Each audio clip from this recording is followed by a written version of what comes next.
Dystopia tonight.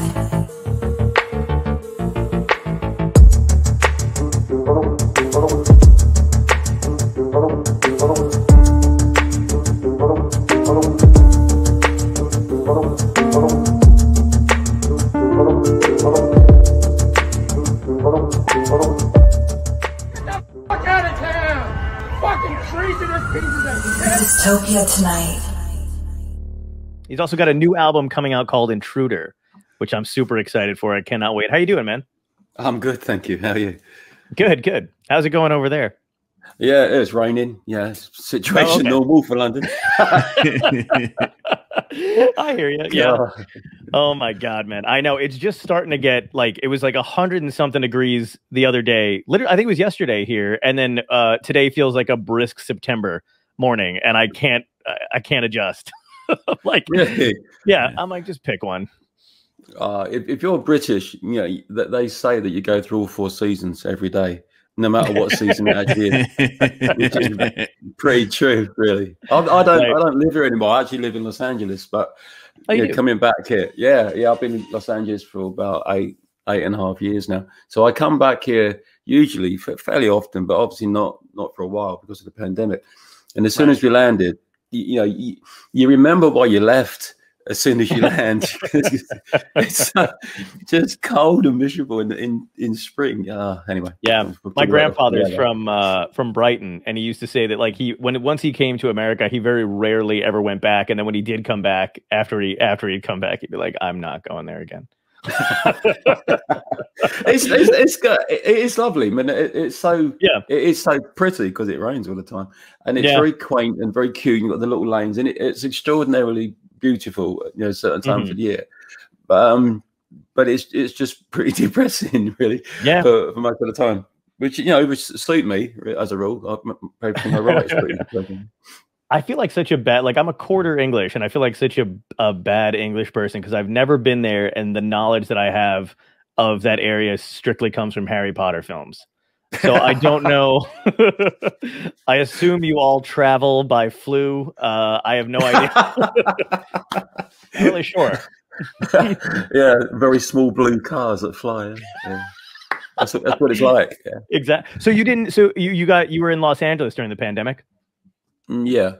I was working on the album actually when the pandemic started. I was about 3/4 of the way through it, so I just carried on with that, and then I wrote a book and did the artwork for the album. So I just carried on working. Really, the busier you were, the less weird it seemed. I completely agree, and it almost feels like a kind of detriment. Like I feel like I have to be really careful when I talk to people after we're coming out of it, because I didn't have a terribly bad pandemic. I got frustrated. It sucked I couldn't tour, but I started doing all of this stuff. I kept extremely busy. I started working on other things. So yeah, I just fucking kept busy. Yeah, I feel guilty to be honest. I when it started, things had been going quite well for me, so I was in a pretty comfortable position, financially for a while. We got a pretty big house. All the kids have got their own rooms, and they've got privacy if they wanted it. Swimming pool in the back garden. So if you're going to be locked down, I thought that we were in a really lucky position, but I felt really awful. The amount of people that were suffering. Yes. You feel guilty because you're not. It's weird, I totally know what you mean, and it was kind of like one of those things where like it felt weird because I tried to use my social media platform to do to bring awareness to whatever is going on or throw some stuff up, but you still feel like you're a bystander because you're still eating normally, you're still going about your day pretty well. The only thing that drove me crazy was not performing, because I'm usually out on the road, and that was kind of after maybe like 6 months. I felt like I was supposed to be doing something. After that, I was like, oh my God, like I feel like I should be out, but you couldn't go out. Yeah, this is the longest period that I've not played live. since since I started, actually, but since I was what, I don't know, 18. Right. 19, and I'm really old now, so that's a really long time. No, you're not. You look great. And the craziest thing is too is like even like even when people don't realize that performers, even when they're sick, unless you're like bedridden, you still do your show. You still go out. You just take massive amounts of Benadryl or whatever when you're on the road. I did one show once in Bristol, in England, and I was properly ill, and so we had a bucket at the side of the stage, and I would do it. I would get through as many songs as I could, run off, be sick, back on again, giving it all, giving all that. So you just kind of just keep going, don't you? Yeah. And that's the greatest thing. People like I had the first time I ever got really, really sick when I was on the road. It was like God, it must have been like 4 years ago. It was when there was like a really bad flu, when it was like whatever the one that was like killing 19-year-old bodybuilders, like that one. Right. So I'm on the road and I'm driving to Michigan, and like a blizzard hits. It was like the worst combination of everything, that could possibly happen. Yeah. And I wound up feeling like I had a bit of a cold, and it turned into like this raging flu. And when I got to the place I was staying, the people were like, "You don't look good." And I was like, "I'm fine." And then I literally wound up in the hospital like that day before my show was at night. And the people that were there were like, I kept telling them, I'm like, as soon as I got a show at 8. And then they were like, "You have 102 degree fever." I'm like, I know, but you got to get me out of here by whatever. And I went and did 4 shows, but it was the same thing where like on stage, I was fine. The minute I got off, I was like shivering with a cup of tea, didn't want anybody near me. Yeah. And I felt so bad because I don't know, do you still meet people like after the show, like some of the audience and stuff like that? Or because comedy, you kind of have to see people. Not so much after it now, but before. We have a meet and greets for 2 hours before each gig. That's easier for me. After it, I'm worn out. I don't. Yeah. That's a smart thing to do beforehand, and not because like afterward, people still wanted to come up, and I was like, for the love of God, please just stay away from me. I would like say that at the end of the set, like I'm really sick. But it's just do a little bit. You do a little bit back in the dressing room, whatever. But I used to go out to the bus. Then I'd often be out the bus maybe a couple of hours or so after the show, just signing everything for everybody. Nice. And that just got a bit much, really. Do you know what I mean? Like, it got totally. 1 o'clock in the morning, 2 o'clock in the morning, and it'd be raining. It was just not the best thing to do. So I stopped that and moved it to pre-show, which works a lot better. Yeah, that's really smart. That's a good idea. So I want to talk a little bit about because this is the craziest thing, dude. So you were torn between being a pilot or a pop singer at the time, right? Like I've talked to a bunch of musicians, a bunch of people, and you're the only person I've ever talked to who had it's either like something artsy between something else that's artsy, and you were like, do I want to fly or do I want to sing? And you wound up being able to do both, which is amazing. How did you was it like a super hard choice? Like, because it went from what I read, I think it said like because your singing career took off first, that's what made the decision for you. Do you think you would have gone into being a full-time pilot otherwise? Well, it wasn't quite like that, actually. I was at school. Oh, okay. And we had a careers talk. So I don't know, I've been about 15. I got expelled from that school eventually, but we had a careers talk. And why'd you get expelled? They said I was the most troublesome pupil in 21 years of teaching. Well, wow. The problem was, I'm not proud of it, actually. I shouldn't laugh, but it's what happened was, before I got expelled, we had a careers talk, and the man giving the careers talk said, amongst many other things, for all those people that would like to be a pilot, only 1 in 1,000 people ever get to be a pilot, which was actually rubbish advice and totally untrue. And it must have just plucked those figures from the air. But I didn't know that. I thought, oh God, that's. And I looked around, and there was about 1,000 people in the school, and I was far from being the smartest in the school. So I thought, well, okay, that's that done then. So I'll be a pop star instead, with all the confidence of a teenager. Oh yeah, I just do that instead. and that Wow. was why I started getting into trouble, because having decided that music was going to be my thing, not flying, education became somewhat irrelevant to my sort of rather immature mind, and school just was from that moment on, school was getting in the way, and I just wanted out of it. So I started to play up and behave really badly. They sent me to a child psychiatric unit because I was so difficult. Wow. That's when I found out I had Aspergers, actually. So there was a good side to it. Found out I had Aspergers.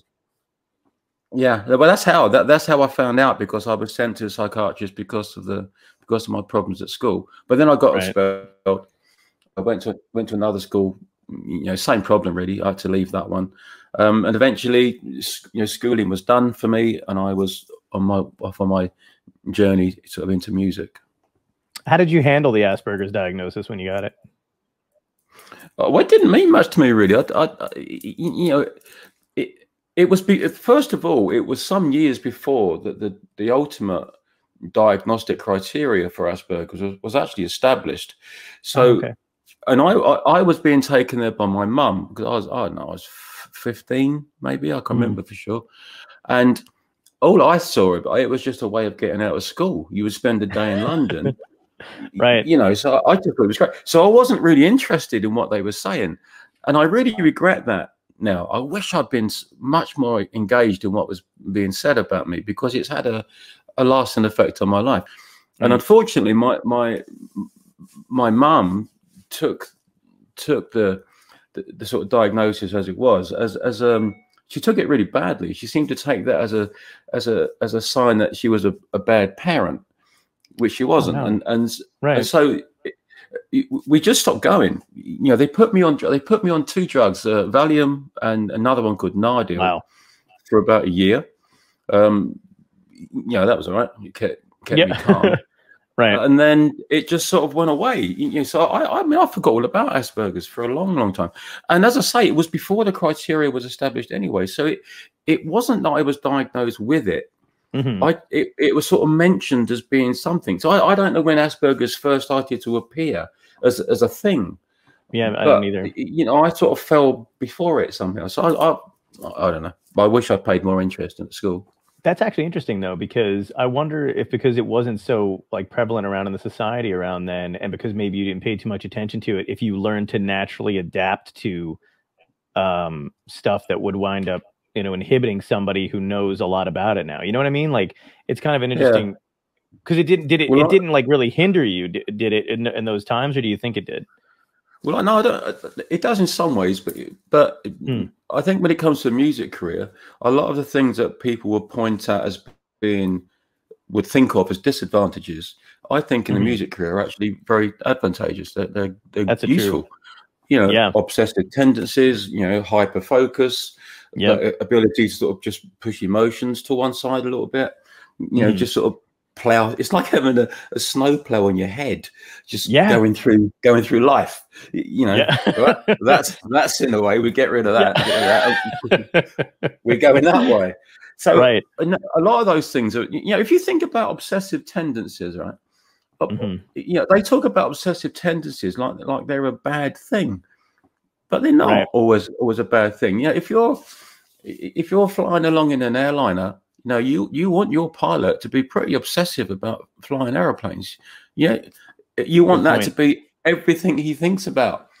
So it's not always a bad thing. If you're obsessive about music career and wanting to write songs and just have that is going to be your life, then to be obsessive about it cannot be a bad thing, can it? That is your life. What else is there to be obsessed about? So I don't see. I wasn't very good. I didn't make friends easily. I found it really hard to keep friends. So that whole social interaction thing was a bit of an issue. And I would sort of say in a prayer, I'm brutally honest, and I have no filter. So you just say what you see and what's on your mind. And so I learnt that was caused me problems, So I learned to modify that. But I really got on top of it, I think, when I met my wife in '92.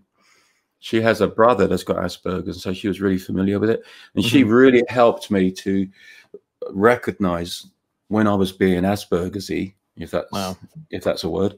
Yeah, and it is now. But when you recognize it, you're able to sort of navigate around it, and it helps you fit in a little bit more. But you're never really fixed. You do these things in a mechanical way, rather than being like when I'm talking, I count how many seconds I'm looking in somebody's eyes. Oh wow, no more than 5, no less than 2. Any more than 5, this is my theory, any more than 5 and I'm being a bit too intense, right. Anything less than 2 and I'm not being interested enough, so I'm counting all the time I'm talking, person to person. I mean, I'm counting, which gets a bit tiring for a whole evening of it.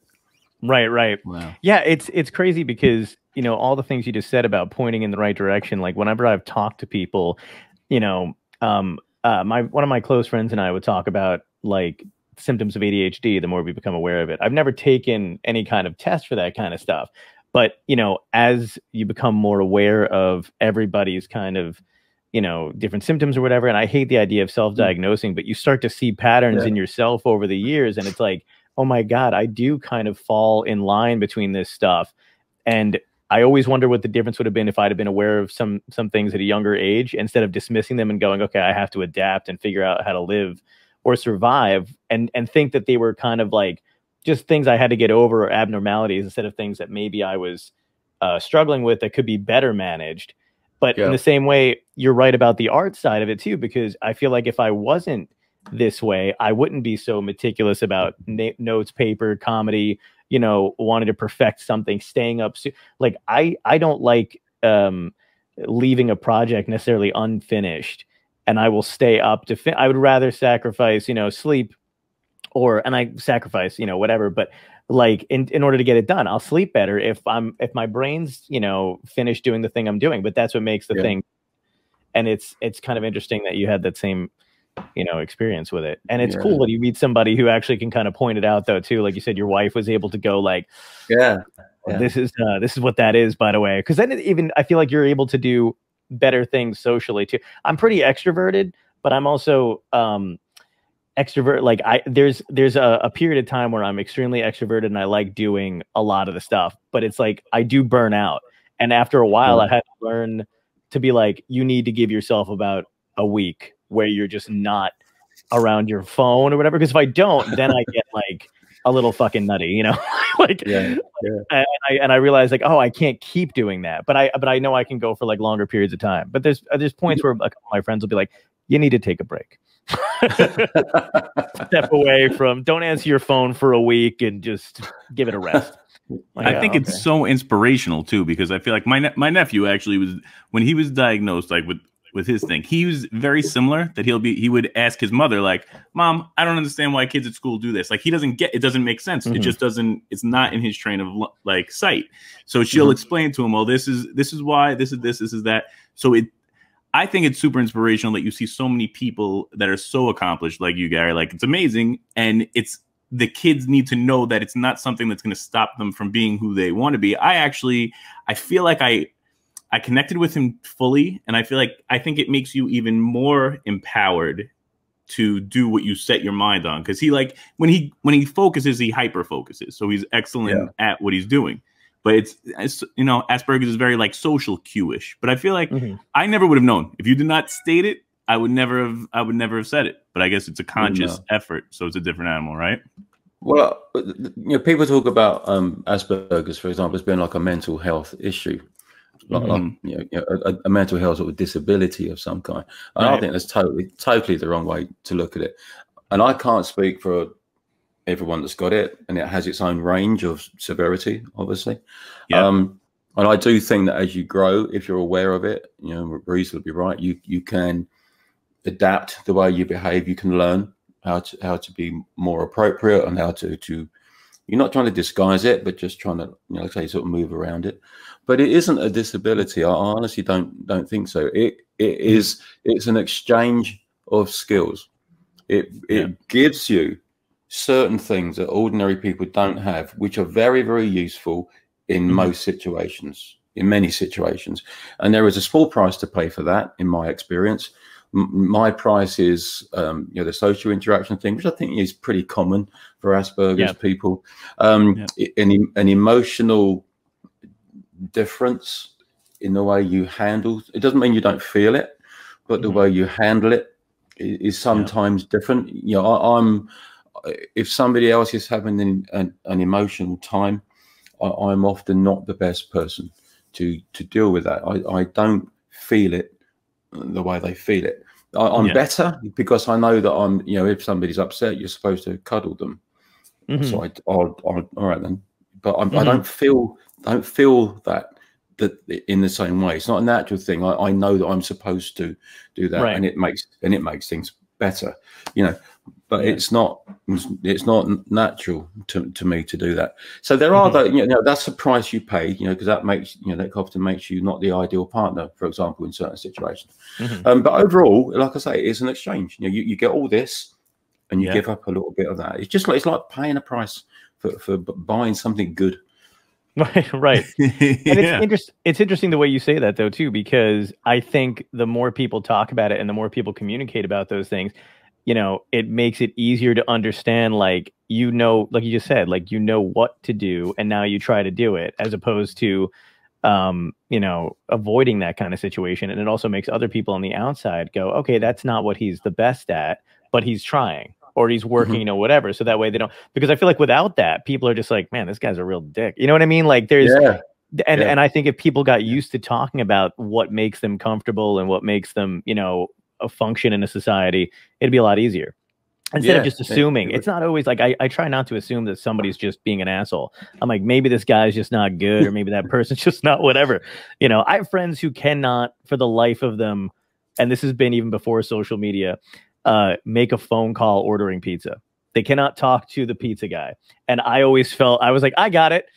Because I just, it almost felt like an odd superpower, but there's shit that they do, because one of my friends was like, I can't think of how he put it, but it's so funny because we were like working on a bit about it, but just basically like, how, because I grew up, my friends and I basically grew up, we're like the elder millennials, I think they call us, which by the way, I almost resent. But but like, because I had cassette tapes when I was a kid, and then CD players, and I didn't have the internet, but I grew into it, as opposed to either growing up with it or without it completely. So I'm in the middle of that. But I like when people show up to my house randomly, and I don't mind answering a door, and I love talking on the phone, or like if somebody calls, and it's like, now we're living in a time where that is unheard of. And he was just like, you have a weird advantage where it's like no one's doing any of that. Like when I call somebody on the phone, they're kind of like, hey, everything okay? Or like, no, I'm the other way. Are you? I've done some really mental things, actually. I dropped my wife off at the airport once, and on the way back, within about 20 minutes dropping off, got a flat tire, and I can't ring AAA. I rang my wife, who was getting on the plane, and said, "Can you ring AAA and tell them where I am? Because I no way I'm talking on the phone to anyone." Oh wow! And I can't order food. I'm in a hotel now. And I've been in this hotel many times, starving, because I won't pick up the phone to order some room service. And now they've put in a pad, and you can do it on a pad. Oh yeah. That's amazing for me. Yeah, I can eat. You know what? Next time you're in that position, just text me the number of the hotel, and I'll do it. I'll call it. I got no problem. I'll take you up for that. I'll get you exactly what you need. That'd be so great if I was like in the middle of the show. I'm like, guys, hang on 2 seconds. Gary Numan needs me to order him dinner. I gotta take this. Oh, that'd be an honor. Yeah, it is. It's just crazy. But that's cool though too, because like you said, like you were doing, you wound up actually getting your pilot's license, and that attention, I think, to detail, like you said, you have must make you, because you flew around the world. You attempted it once and then got arrested in India because they thought you were a spy. Yeah, and a smuggler. We got arrested on suspicion of smuggling and spying. Yeah. How do you explain your way out of that? Oh, it was ridiculous. Do you know what? The smuggling thing, was because I had 2 watches on, 2. Right, so and they were cheap watches. Those ones you get at a gas station, for like $1.99. Not even good watches. Was it a swatch from like? It was something, something like that. But it was a Texaco free. I don't know. It was yes, rubbish. It was. I know. Yeah. So I've got to India. So we've flown all the way from Britain, to India. We end up in India. We're flying across to Thailand. We have some real trouble with the motor. It's running really ragged. Thought we were going to go down in the ocean. It was really scary. Wow. We get back to this little place called Visakhapatnam, and that's when it all starts going wrong. So, we get the smuggling thing. I said, you honestly, honest to God, you think I've flown all the way from London to here in India to smuggle a watch, a cheap one? It's cost me like 10 grand in fuel to get here to smuggle a $1.99 watch. Are you mental?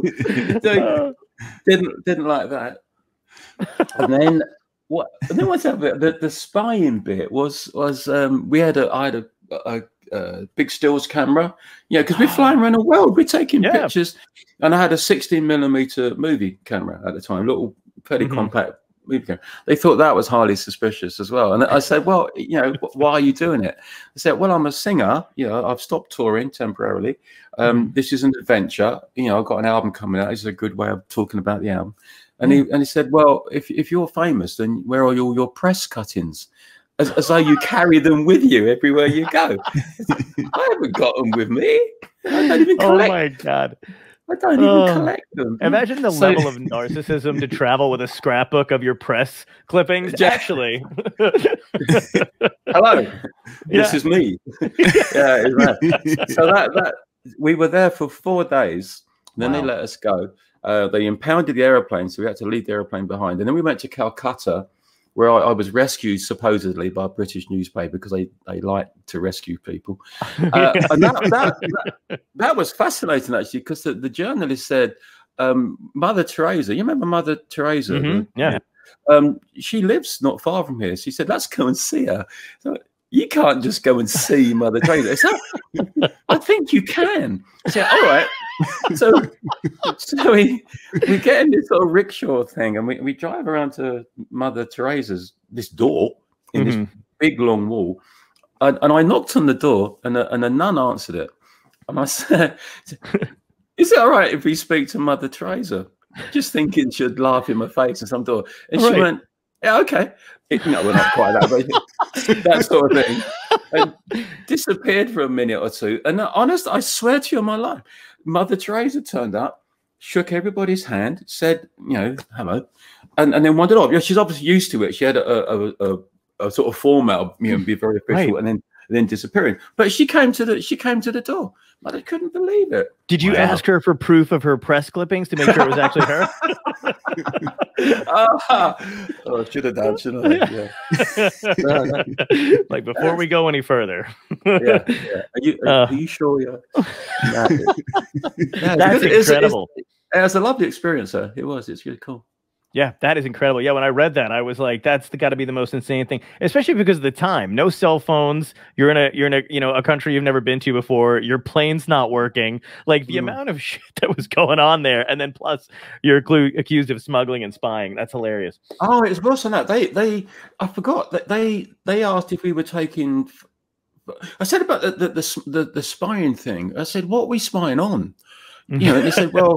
What did you take photographs of the Russian submarine base? I said, what are you talking about? This is India. He said he told me where it was. I know. You're like, now you just gave it away. Yeah, it says 20 miles south of here. So why are you telling me? Yeah, it had to be a secret, isn't it?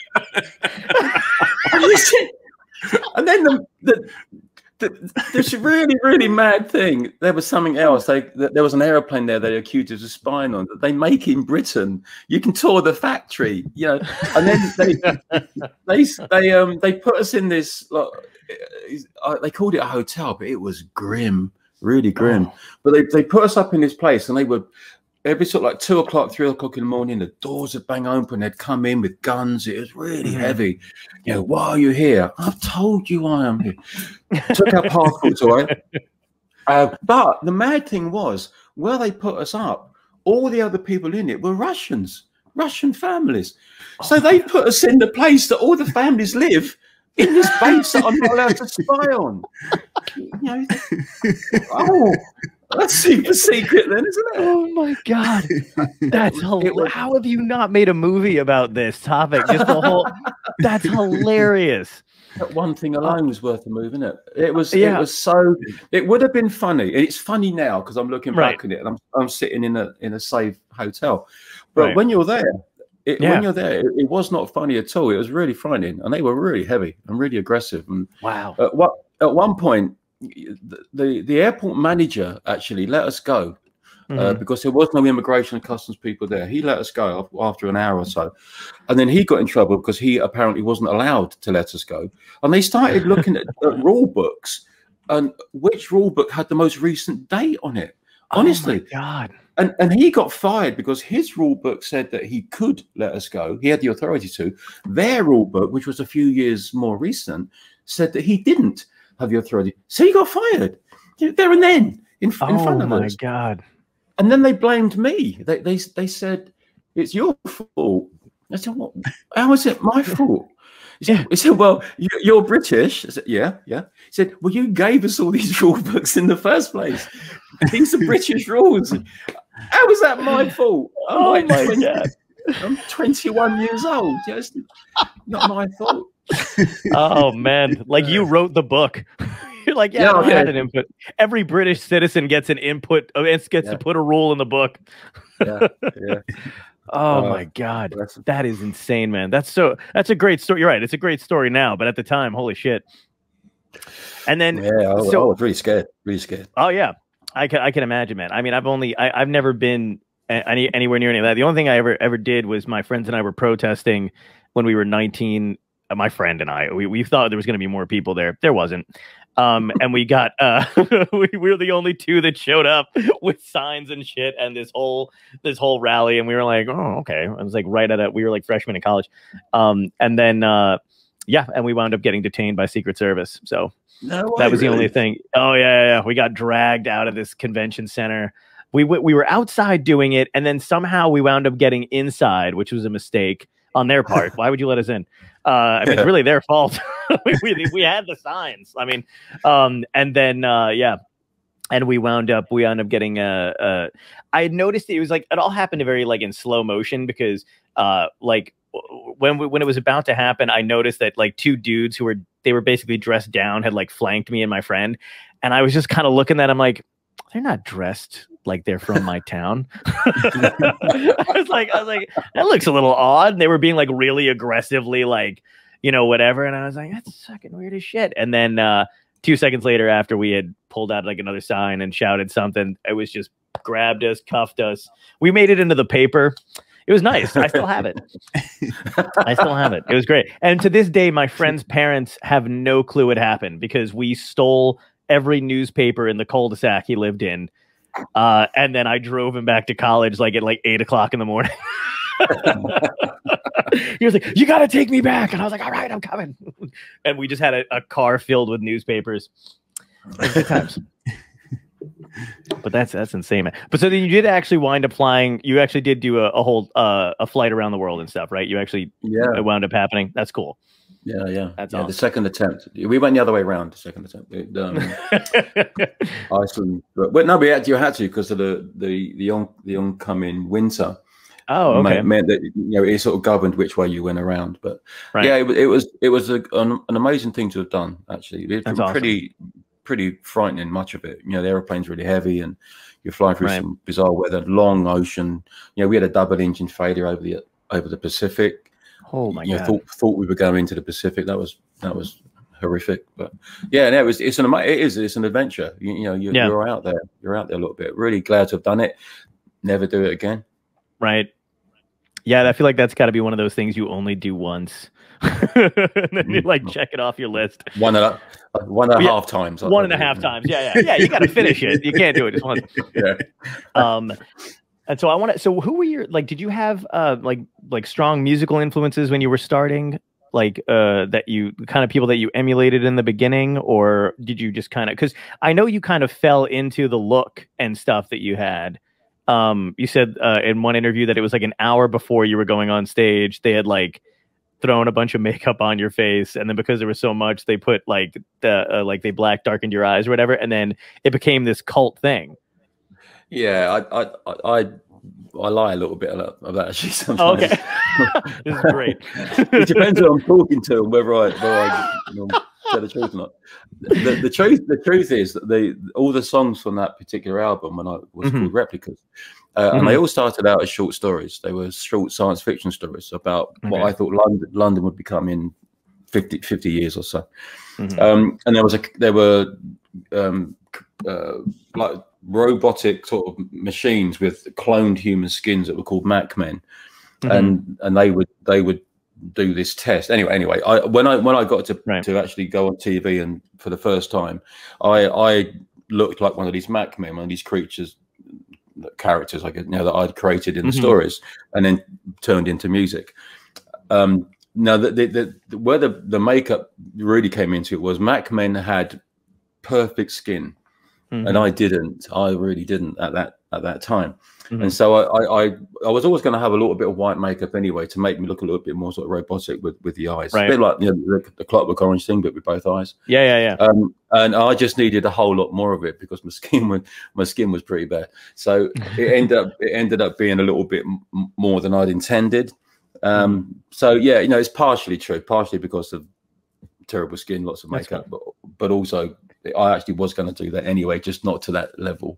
Right. One of my favorite songs is "Me" that you have. I love that song, and I just love that it's about. I mean, and correct me if I'm wrong, but what the gist of it is about those Mac Men, right? And basically like it's basically AI that winds up destroying humanity, and he's the only one left, right? Is that kind of the interpretation? Yeah, no, he doesn't destroy it, but there's endless amounts of love songs about the last person on the world and all that sort of thing.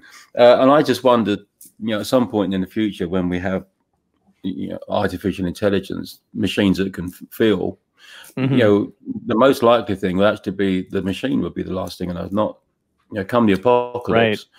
Then people would be gone and there would be a machine there.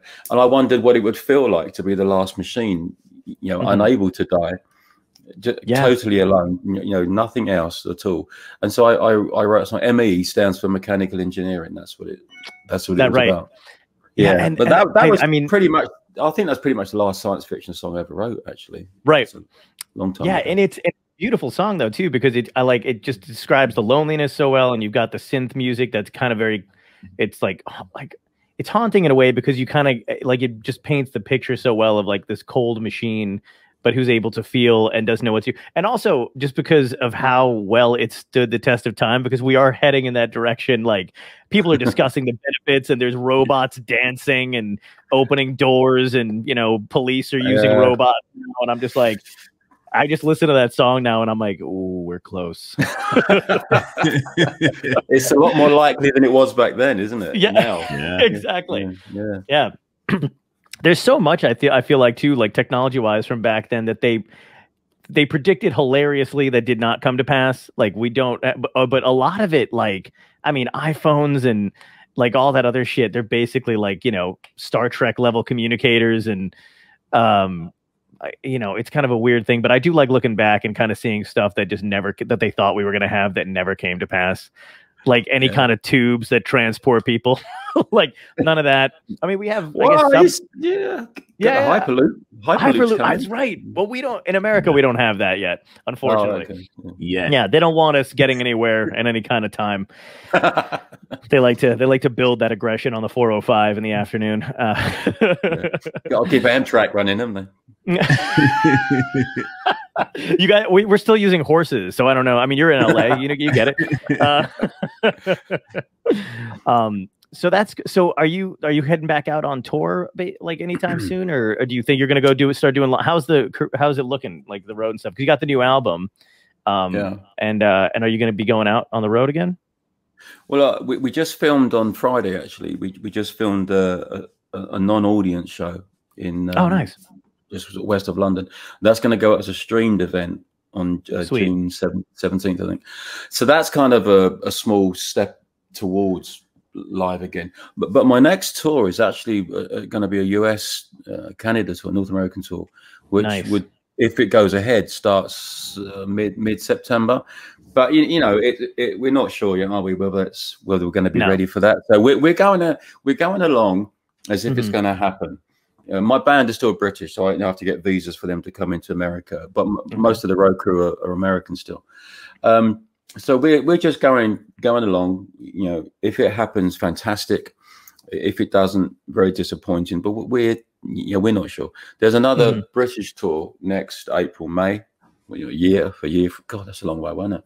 A year from now. That obviously feels a little bit more certain to happen. Yeah, it's been really depressing. When to join a band, that's it's not just a job. It's a life choice. You choose to spend much of your life touring the world. Going on stage. That's what you want from your life. That's why you're here. So for it not to be there, it's as if a significant part of your life, your reason for breathing, in a way, is sort of taken away from you. And I missed it far more than I expected. Initially, I thought, oh, great, I've got a few months I can hang about with the kids at home. That'd be cool, more than usual. Got plenty of time to make the album, and then it just dragged on, and I really started to be bothered by it. Although having said that, out of my family, I've got 3 daughters, wife, and me. I'm the only one that's not really sort of crumbled somewhat. What has been going on? I'm meant to be the quirky one. I've got Aspergers, and I just kind of just sailed through it a little bit. I'm still very together, and I'm sort of dealing with it all properly. All my children have had having different kinds of issues. They've got depression, anxiety disorders crept into one of them. They've really this last few months have been really, really hard on them. But they're they're the age 17, 15, 14. They should be out. They should be out meeting boys. Doing all those things that I'm going to shout at them for, but don't really care.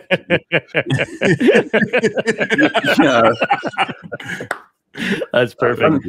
And they're not. They're stuck at home with me. And getting moaned at because they was late for their Zoom class. Do you know what I mean? It's not what life is supposed to be. Right. So I can understand why it's had a much more sort of bad effect on them compared to me. Yeah. But we are getting there. We're all vaccinated now. So good. Yeah, same. I'm all fully vaccinated. My first show, in a year and a half is going to be this week. It's Wednesday in New York. And I'm looking forward to it, but also slightly like, oh, I'm gonna suck. Like I know it, and like I can fucking feel it. So I'm just like, what? Like I don't know. Like as it's gotten closer in my brain, I'm just like, what are you doing? Just curl into a ball and stay home, like you want. But I'm going. Just gonna. It's really common, though, isn't it? Really, really common. People are having anxiety about going back to the life that they've been missing. Yeah, they no longer. People are worried about communicating with, a lot of the mums and dads at school, for example, that the school my kids go to, they're all sort of talking to each other, and they're all really worried about going back and just chatting at the school. Welcome to my life. Dude, but I completely, there was a lot of stuff in the beginning of the pandemic that when because I'd suffered with depression like most of my life, and waves of it, either it being really horrible to mild or getting under control or whatever. And when this hit, I actually felt of use to friends who I know have never dealt with, because they were like, oh, like in the beginning, you know what I mean? Like when this was all happening, I was like, I got like, what do you need? I'm like, oh, like I can help you deal with like whatever, because I felt like that sometimes. Where like I was like, sometimes I just did stay in and didn't want to go anywhere, or and the performing thing is like, I never wanted to sit at a desk, and I love doing this because I get to talk to people like yourself I've never met before, who I admire greatly, and it's awesome. But I miss driving for hours and going to a hotel I've never been to and packing and unpacking stuff. But now getting back out, it still feels, it just feels like it's fucking weird. I don't know how to, you know, I can't even like you know, I don't know. It's just so weird. I was talking to another comic about having like a post-pandemic funk thing where like all the stuff I've been doing pre-pandemic to keep my, you know, career afloat and keep positive or whatever, I've now had to combine with all the stuff that was happening before it. So it's just there's no separate, you know, I haven't been able to separate it yet, and I don't know how to do it. So I'm just, you know, I'm just burning out. I think at the end, in that I was like, I just break down on air. I'm like, I don't know what's happening. And I pass out, desk hits the table. Yeah, I think it's gonna be difficult. I think, and, you know, all of us are gonna have to readjust and ease our way, and it's not gonna be like tomorrow everything's back to normal again. It's gonna slowly come back. We're gonna have to sort of readjust, maybe on multiple levels, as we find our way back to where we were before. Yeah, I don't quite know how it's going to work out, but I'm looking forward to starting trying. I know that. Yes, exactly why I'm headed it. Like at first, like I started booking shows that were out like in advance, because you know all the like you said yourself, you're going out in September. A lot of the shows that I started to book are September, October, November, December, and in my head I was like, oh good, I don't have to think about it just yet. And then of course now that masks restrictions are being lifted and places are opening, and I live in a shore town, they're like, hey, do you want to do a show at the thing? And I'm like, yes, but also no. No, but maybe, I don't know. It's just been a hell of a thing. Yeah. So another thing, I was a couple of things about the album I wanted to ask. Is there, so how long did it take, like during COVID, did it kind of interrupt the flow of the process, or were you like, it just was smooth sailing? Like, what was it like? Were you working with anybody on the music and stuff? Did you have to adjust to it? What was that like? No, it's pretty seamless actually. I mean, I'd done most of it before COVID, about 75% maybe before before COVID hit.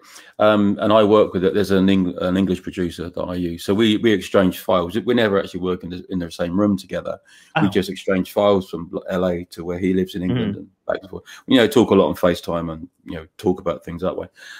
So when the pandemic hit, I mean, I just carried on. You know, we go out in the morning, I go out to the studio. Do my thing, come in at night. What was different? What you know, weekends, I always keep weekends free to be with the children and do family stuff. You know, that wasn't happening. Obviously, we stuck at home. But that was it really. And then I just carried on and got the album finished. I wrote a book, and then I did all the artwork for the album. And then by then the book was out, so I started doing promo for the book. And then when that was finished, bit of time at Christmas, you know, at home, and then all the singles started coming out, doing the videos for the record, and it just carried on. It just worked all the way through it. That's awesome. And it was great. I mean, in that it kept me busy, and you know, busy head. You're not thinking about all this other stuff as much as you would normally be. So I wasn't dwelling on it. I wasn't dwelling how much had been taken away, how much of my normal life wasn't there. Because it's not there as much anyway when I'm really deep into an album or doing another project. So, I mean, when I go back now, I would notice it more because I'm going back to a relatively quiet period now. But, you know, things are getting very much closer to normal anyway, so I probably won't notice it. Do you know what I mean? I think being busy was just the best thing that could have happened for me, for sure. That's awesome. One of the things I like to ask people who are on is if you had a piece of advice that you've learned over the years now that you could give to your younger self, if you could go back and just be like, hey, watch out for this, what would it be? It sounds like I'm being silly, but the best bit of advice I could give to anybody is don't listen to advice. Nice. So honest to God, I absolutely mean that. And I know that for a fact because I was very much like that for the first 10 years. And then, you know, the career started to go bad and I was really struggling. I ran out of money. I got into debt and couldn't give records away for a few years. And I lost all confidence on my own judgment, my own decision making, because everything I was doing was going wrong. And I started to listen to advice, which was the worst thing that I could have done. And it just went, If it was going bad before, it was like falling off a cliff. You lose all sense of yourself. Your own sound, your own identity, what you want to write about, even down to the way you look. You're just taking all this advice in because you're struggling to know what to do. And it was the worst thing I could have done.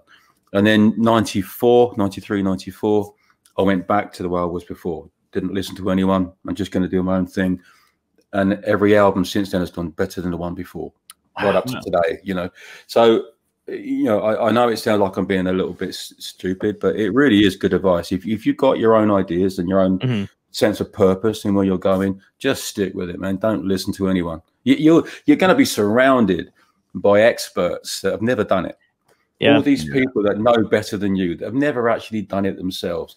Don't listen to them. Don't. The world is full of experts that sit on their armchairs and do absolutely sod all with their life. You're out there doing it. You're doing it. So just have some faith in yourself and just go the way that you see it, and don't listen to anybody. I love that. Thank you. That was great. And did you have a particular moment maybe when you were starting out that you felt like you made it? Was there a particular like a moment on stage where it all like crystallized for you? Like, holy shit! Like, I'm doing what I love. Like, do you remember that at any point?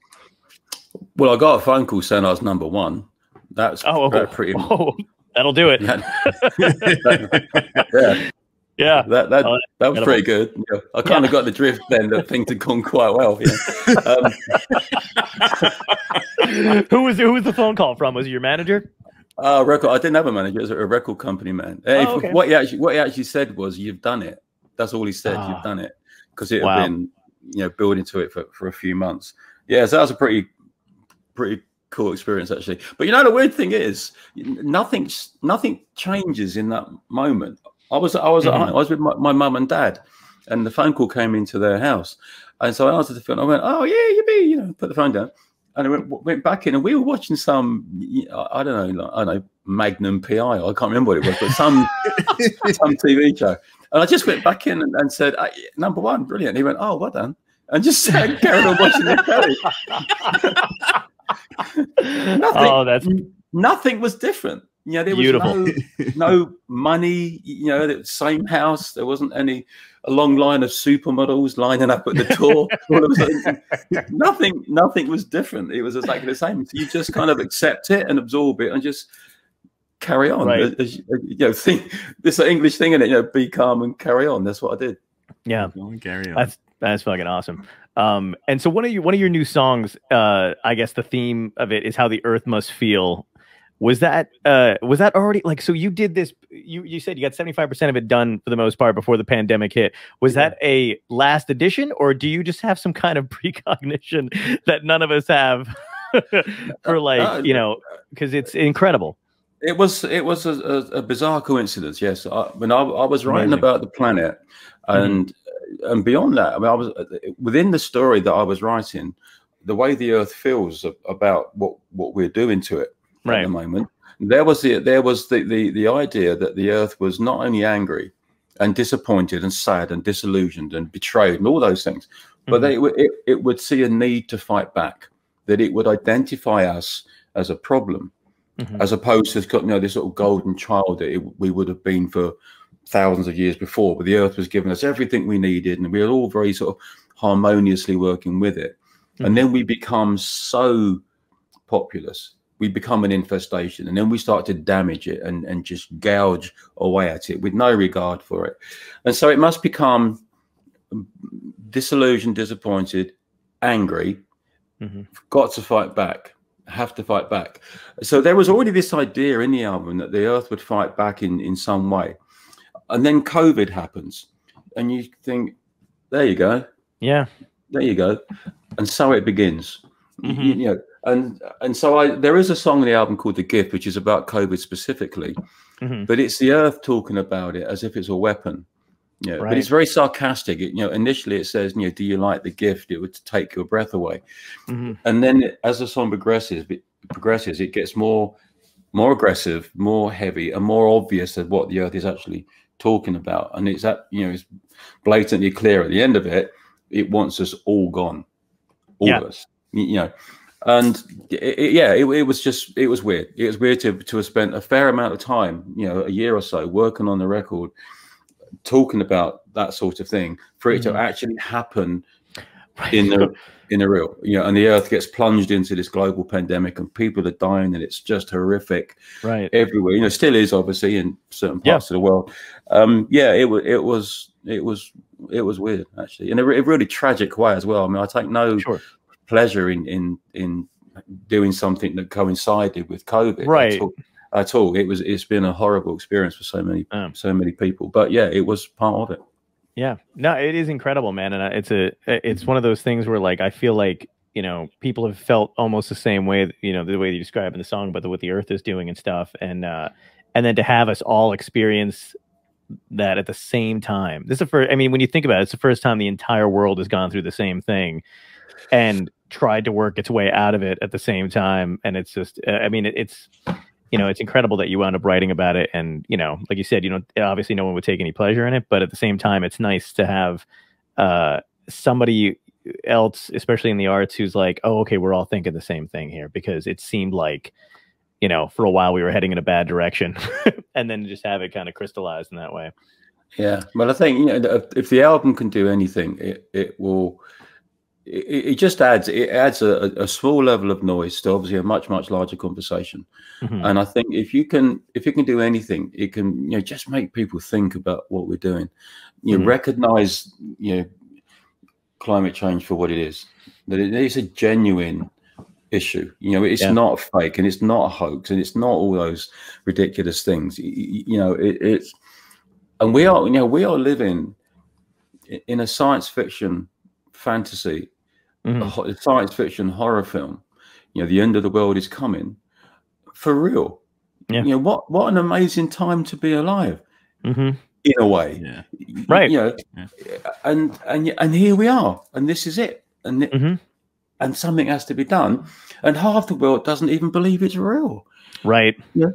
If as a citizen of the world, someone that's aware and looking around, and that writes songs for a living, what else is there to write about at the moment? Really, this is the biggest thing going on. It's it's going to affect me, my kids, my grandkids, everybody on the planet is affected by it. So I must point out before I finish on that one, I'm not a champion. I'm not a good messenger.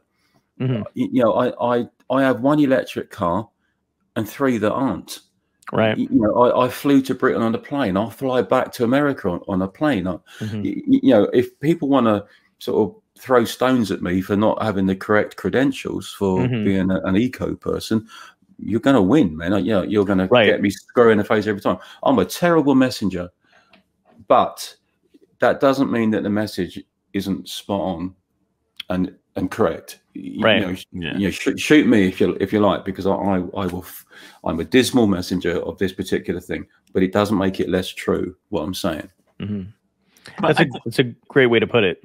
Yeah, I was gonna say, I think that recognizing the problem and acknowledging it is the first step. So you don't necessarily have to be completely clean in the beginning, but you just have to realize that something needs to occur. And then I think if everybody starts realizing that, one electric car is better than no electric cars, and then 2's even better than that, and it's a progression into, it's a start. It's a start. Yeah, and there's only so much people can do individually. Like I'm all for this. I'm for the same thing. I obviously feel strongly about the environment and global, climate change and all other stuff. But there's people who go way too far, where they want you to live your life like, with every inconvenience possible, and at the same time, you're like, there's no way I can't not have a plastic water bottle when they give it to me when I'm on a thing, because, you don't want to be that guy who's like, only glass or, or whatever. Like, I got to drink, it's amazing to me that they'll nitpick individual people and be like, here's so-and-so with a plastic bottle, but he was talking about, how bad the planet is. It's like, circumstantially, but also it's the government. If we could get our government to move on, on stuff on a larger scale, it'd be so much better. I think that's the thing. I mean, the changes required are fundamental changes and how we use energy, how we source energy. Mm-hmm. You know, it's not me not getting on the plane to fly to England, and I know people are going to go, "Oh, it is," but I just think it's actually a much bigger issue than that.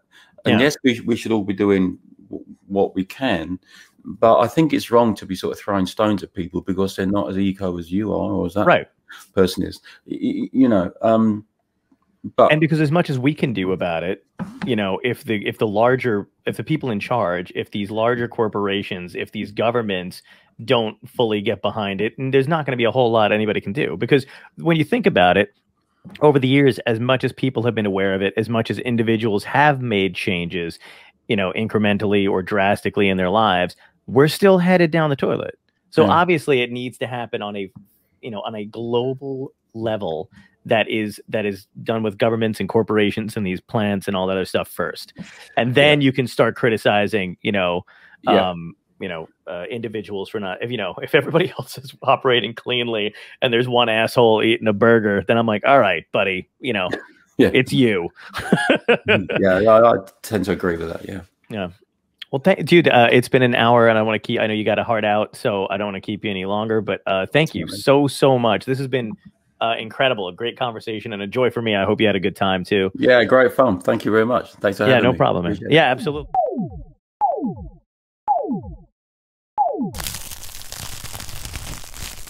Dystopia tonight.